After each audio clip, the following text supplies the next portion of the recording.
The sun had barely risen, painting the city in hues of gold and rose. When I first felt it, the strange, heavy weight of time pressing down on me. I was running late, as usual, fumbling through the cluttered mess of my apartment, my mind a tangle of tasks and half-forgotten plans. But that morning, there was something different. A subtle urgency that I couldn't shake, a whisper that time wasn't just slipping away, it was racing. I stepped outside, and the city felt sharper somehow, alive in a way it never had before. People moved faster, cars honked louder, voices carried an edge I hadn't noticed. I was late for work, yes, but it wasn't just a normal day of rushing. Something in the air felt pivotal. The first sign should have warned me. Crossing the street, I hesitated at a green light for just a moment longer than usual, lost in thought.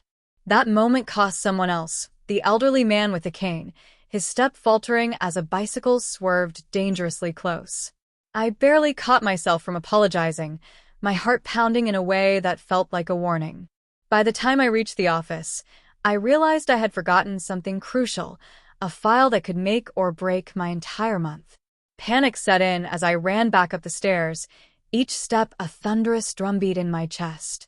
But the elevator doors closed just as I reached them, trapping me in a small shaft of time that felt endless. I pressed the button, watched the numbers climb, and in that brief pause, I had a thought that stopped me cold.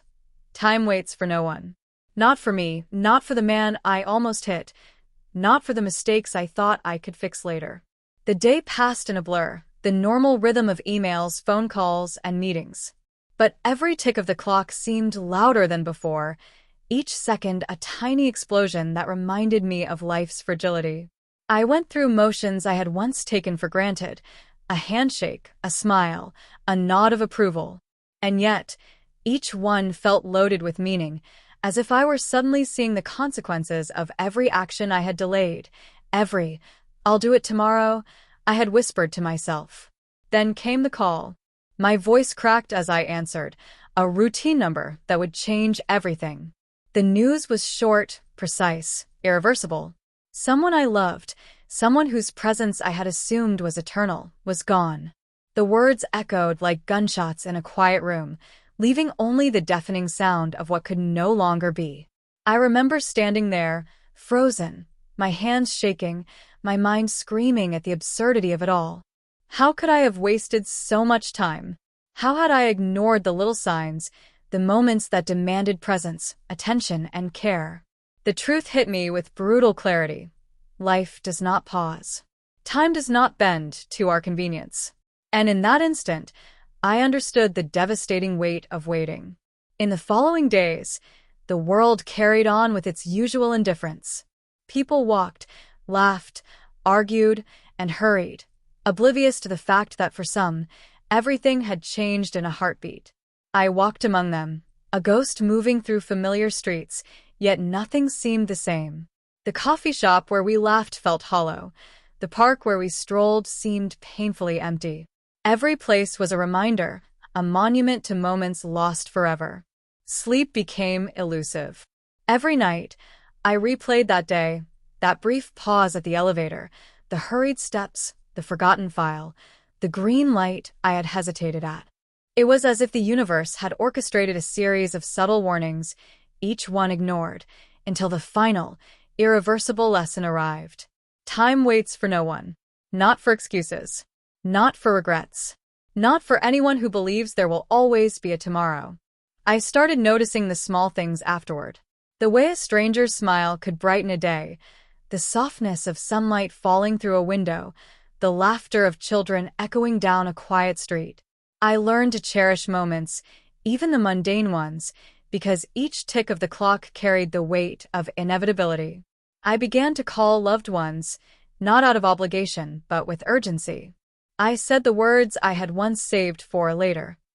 I reached out, listened, forgave, and loved, not because I wanted to, but because I had realized that waiting is a luxury none of us can afford. Months passed, and slowly, I began to rebuild a sense of normalcy, but with a difference. Life was no longer about routines or plans alone. It was about presence. Every conversation, every laugh, Every moment of quiet reflection became precious. I started journaling, capturing fleeting thoughts, scribbling down gratitude, and marking the little victories. I had learned that the smallest moments are often the ones that matter most. And then, one evening, standing on my balcony as the city lights flickered on like scattered fireflies, I understood the final truth. Time will never wait. It does not pause for sorrow, for joy, or for preparation. It moves relentlessly, sweeping away what we cling to and forcing us to face the reality of the present. But this realization, painful as it was, had also given me something invaluable: the ability to truly live. I breathed in the cool night air, feeling the pulse of the city below, the heartbeat of countless lives racing forward. And I whispered a silent promise, a vow to myself and to those who are no longer here: I will not waste what remains. I will cherish what is. I will embrace the moments I am given, for time waits for no one. And the moment I realized that, I began to live fully, urgently, and gratefully, as if every second were both a gift and a warning. And perhaps that is the cruel, beautiful truth of life. We only learn the value of time when it almost slips away, when its absence hits us with the force of reality, when we finally see that the only thing we truly possess is the fleeting, precious now. So, I move forward, heart heavy but open, aware that each sunrise is both an opportunity and a reminder. I walk through life with a new rhythm, no longer racing against time, but moving with it, savoring it, and never taking a single heartbeat for granted. And in that surrender, in that acknowledgement that the clock stops for no one, I have discovered the profound, unshakable freedom of living entirely in the moment.